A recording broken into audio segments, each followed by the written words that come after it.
السلام عليكم يا طلبة، إن شاء الله تكونوا بصحة جيدة. بالنسبة للفيديو السابق اللي درته لكم حنحكي فيه على حكيت فيه على اقتصاد جزئي، كيفاه طبيعة الأسئلة اللي تجي فيه سواء في الميكرو سواء في الكنترول. اليوم راح نحكي لكم ولا في هذا الفيديو راح نحكي لكم على الإحصاء. إحصاء ثاني كيفاه طبيعة الأسئلة اللي تكون فيه. الإحصاء ديروا في بالكم باللي دوفيس 100% رايحين تلقاو أسئلة نظرية. شوفوا الاقتصاد الجزئي ما نقولكمش باللي ما فيهش، باسكو انا قلت لكم المره فات في الفيديو قلت لكم باللي ياو فيه. مي قادر استاذ تنفحلو ما يدير لكمش، يحب يصعب لكم ما يدير لكمش خلال اسئله نظريه. مي هي حتما كاينين. مي الاحصاء شوفوا 100% مليار بالمية باللي كاين اسئله نظريه.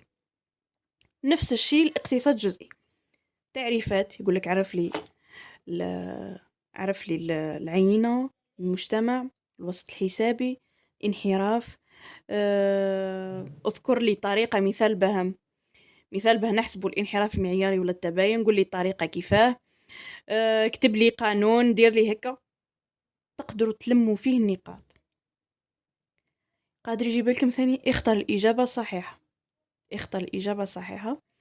أما صحيح وخطأ مستبعدة مي حتى هي قادر يجيبوها لكم. أني نقول أني شتو كي نهدر أني مانيش نعمم.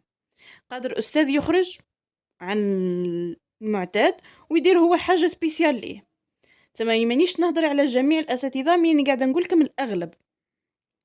وقلت لكم دوفيس الإحصاء راكم راح تلقاو بارتي تاع نظري. من بعد راح يجي التطبيقي نفس الشيء، نفس الشيء التطبيقي. راح تلقاو تمرين ولا تمرينين، تمرين ولا تمرينين، نفس التمارين اللي كنتوا تعتادوا عليهم في اللي كونترول في اللي تيدي عفوا. راهم هما راهو شوفوا، إذا حب أستاذ يبدل لك هكا يبدلوا الأرقام، في عوض ما كان 10 يولي 6. ممكن يجيبوا لكم تمرين نتوما ما في السلاسل كاين تمارين متكررة الأسئلة تاعها، وتلقاي مثل تمرين هكا في الوسط مشو كيفهم، قادر يجيب لكم منه. لهذا راني حطيت لكم فيديو كيفاه تقراو، عنوانه هو كيفاه تقرا اقتصاد جزئي مي نفس الطريقة اللي تقراي بها ولا تقرا بها مقاييس الحساب الكل، مقاييس الحساب الكل اللي هي تاع الاقتصاد الجزئي ولا الإحصاء ولا الرياضيات ولا المحاسبة. قلت لكم هم يجيبوا تمرين ولا تمرينين، والأسئلة المتداولة نفس الشيء. ونفس ثاني وش هدرت في الاقتصاد الجزئي قلت لكم باللي إذا حب يبين اجتهاد الطالب ويبين قدرته هو يبينها في 3 أسئلة الأخرين ولا 2 أسئلة ولا سؤال الأخر. هنا به يبين يا قدرة الطالب يا الاجتهاد تاعو كيفاه، يا اسكو كان يتبع معاك ولا لا. وحتما هذا الشيء ثاني كل راهو كان يهدر فيه في الكور. يا ربي ما يكون هدروا في ثانية، المهم هدروا، راه ما يجيبوش حاجة ما هدروهاش. ثم لازم تفيريفيو واش كانوا يهدروا. كم الفيديو راح يجي شوي قصير، راني حنهضر فيه ثاني على المحاسبة وعلى الإحصاء وعلى الرياضيات.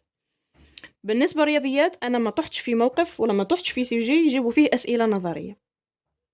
رياضيات ما طحتش في سوجي يجيبوا فيه أسئلة نظرية ديريكت، الأسئلة الحساب ديريكت يمدلك دالة ويقول لك حسب لي نهايات، اشتقاق، استمرار، يمدلك تمرين خلاف متتاليات وهكذا. ما طحتش خلاه في سوجي. انا ثاني ما قريتش كيما هكاك، انا ما جابوناش خلاه لي سوجي تاع فيه اسئله نظريه.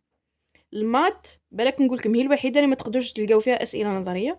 مي قادر كاينه طلبه ما يوافقونيش الراي اساتذتهم يديروا الاسئله النظريه. مي ما انا عن نفسي ما الاسئله النظريه وين تكون مش راح تكون تعريفات.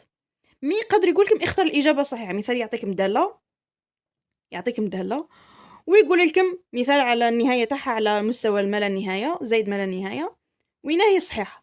نتايا قبل ما تعرف وين هي صحيحه تخير اكيد راح تدير خطوات باه تعرف وين هي تخير الاجابه الصحيحه. تما راني قلت لكم اسئله نظريه في الرياضيات حتما راح تكون يا اختار الاجابه الصحيحه، تعريفات مستحيل تكون، وبصحيح خطا ممكن 30% ممكن تكون. مي اختار الإجابة الصحيحة تقدر تكون 100%. نفس الشيء يجيبوا لكم تمارين من السلاسل تمارين من السلاسل ونفس الهضرة اللي نهضر فيها. إذا حب يبين اجتهاد الطالب يبينها في 3 أسئلة الأخرين. نفس الشيء المقياس تاع المحاسبة. أنا المحاسبة حقيقة ما كنتش نقراها وما كنتش حاطتها على خلا في الحساب، ما قدرت لهاش من البداية، سيبون نحيتها من بالي تما ونجحت بلا بها، واني حاطه فيديو كيما نجحت بلا بها كوم انا كونت سيونتيفيك. هذه وحده. تما شوفوا مانيش شافيه ابري واش جابوا فيها، تما بالك جابوا اسئله نظريه، مش كي جابوا لنا اسئله نظريه، جابوا لنا ديريكت نخدموا ميزانيه، تما اللي راني شافيه عليها ميزانيه يوميه ولا افتتاحيه ولا ما نعرفش يقولوا لها. مي اسئله نظريه نورمالمون ما جابولناش، وما عنديش معلومه اسكو يجيبوا فيها اسئله نظريه ولا لا. تما سقسيو اهل الاختصاص ولا سقسيو طلبه اكثر منكم يقولوا لكم. تالمون قلت لكم ولات لي عقده نشوف السيجي تاعها نفوت، تالمون ما نفهم فيه والو، ما نعرف فيه والو، علاه نشوف فيه. هذه بالنسبه للمحاسبه. ثم خصصت لكم الفيديو هذا كل غير المقاييس الحساب. كيفاه تكون طبيعه الاسئله فيه. نفس الشيء اللي ميكرو، الناس اللي ما عجبتش لي ميكرو يجيبوا لكم، ما يجيبوا لكمش اسئله نظريه خلا، يجيبوا لكم تمرين. نفس الكلام قلت لكم كنت نحكي فيه على الاقتصاد الجزئي، يجيبوا لكم تمرين ويقولوا لكم حلوا فيه، سواء في المحاسبه سواء في الرياضيات سواء في الاحصاء سواء في الاقتصاد الجزئي. في الميكرو ما كانش اسئله نظريه، مي في الكنترول كل مقياس وكيفاه قادر قلت لكم باه يبينوا انه طلبه يعاونهم، لانه شوفوا كيما الاحصاء والاقتصاد الجزئي الناس ديما تعاني منهم على كثرة القوانين تاعهم، سيرتو الإحصاء. تدخل فيها رياضيات، تدخل فيها اشتقاق، تدخل فيها بزاف حوايج باه يعاونوهم على بالهم بلي العقدة تاعكم ولا العقدة تاعنا كل كانت اقتصاد جزئي وكانت كذا وكانت كذا. كاين أستاذ رحيم يحب يخدمكم شوية، تخليكم تخدموا شوي، يجيب الأسئلة النظرية. وكاين اللي لا ديريكت يجيب أسئلة حساب. مي قلت لكم شوفوا الدوفيس 100%، حتى ولا ما جابش عليه دي بوان بزاف يجيب عليه 2 نقاط 3 نقاط راهم كاينين. لهذا حاولوا تضمنوا في النقاط هذوما، وسيرتو الأسئلة الأولين في التمارين تاع الحساب، أسئلة الأولين سؤال الأول سؤال الثاني سؤال الثالث راهم ديما يكونوا ساهلين بخاسك، تما حاولوا تضمنوا فيه. تما حتى ونفرضوا انه المقياس ما فهمتوش والله مهما حاولت ما قدرتلوش، واني قلت لكم حطيت لكم طريقه كيف ما تقراو المقاييس الحساب كل، اعتمدوها، شوفوا صدقوني غير راح تنفعكم. خلا انا نفعتني في المقاييس كل غير في المحاسبه، باسكو المحاسبه ثم حطيتها في راسي صاي مانيش قريتها، تما ما قدرتش تنفعني. مي هذه الطريقه انا وقتها اكتشفتها في الباك، من ثم وانا نخدم بها، ثم راح تنفعكم بزاف. خلا وانتم جربوا في هذه المده، جرب في هذه المده هذه سمانه، جربها وسيي الطريقه، نفعت معك كمل، ما نفعتش معك شوف طريقه اخرى، شوف طريقه اخرى. واني قلت لكم شوف طريقه اخرى كيفاه تقراه. مي يعني قلت لكم البرانسيب تاعكم انه راهم يعاودوا التمارين، راهم يجيبوا لكم السلاسل تاع التمارين، تما ما مش يخرجوا عن النطاق هذا. نتايا حاول تشوف طريقه كيفاه تقدر تريفيزي للتمارين هذوك. انا مديتكم الطريقه تاعي ان شاء الله تنفعكم. مي اللي ما نفعتوش يحاول هو يلقى طريقه قبل ما يخلي الليل طرعت، لانه المقاييس تاع الحساب راه ما يصلحوش الليل طرعت. نقول لك ما تدخل اقتصاد تقدر تخلي الليل طرعت، القانون والعلم الاجتماع وانجلي تقدر تخليهم الليل طرعت، مي المقاييس تاع الحساب ما تقدرش تخليهم الليل طرعت. واني واش قلت لكم وين تحاولوا تضمنوا، حاول تضمن في الاسئله النظريه على قد ما كانوا لي بوين بزاف على قد ما نتايا تستفيد، وحاول تضمنوا في السؤال الاول الثاني الثالث الرابع تاع من كل تمرين من تمارين تاع قصدي تاع الحساب، انهم راهم يجيبوهم قلت لكم متكررين من الثلاثه التمارين، تما باه ديروا حسابكم. وشغل شتو كي راح تروحوا كيما هاك وانتم ماكمش مريفيزين، شغل قاعدين تطيشوا في النقاط تاعكم هكاك، قاعد طيش في النقاط تاعك هكاك ما عندها حتى معنى.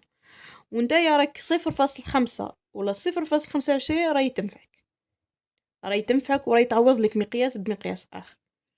نتمنى تاخذوا هذه النصائح بعين الاعتبار، وفي جميع الفيديوهات شوفوا راني نحكي على صلب الموضوع ونحكي على نحكي على صلب الموضوع ونحكي بزاف نصائح وحكايتي مع التخصص وبزاف حوايج نحكي فيهم، نتمنى كل تستفادوا منهم، لانه انا في وقتي ما كان كاين حتى واحد ينصحني، والله ما كان كاين حتى واحد كيما هك يهدر كيما هاك على l'économie ولا ما كانش خلا، كانوا يهدروا غير على المجالات الطبية وذيك، مي l'économie ما كانتش كاينة خلاه، خلاه، خلاه.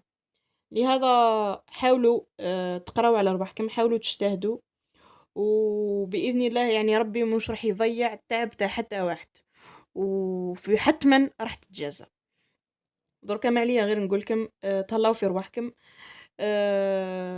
والسلام عليكم ورحمة الله تعالى وبركاته.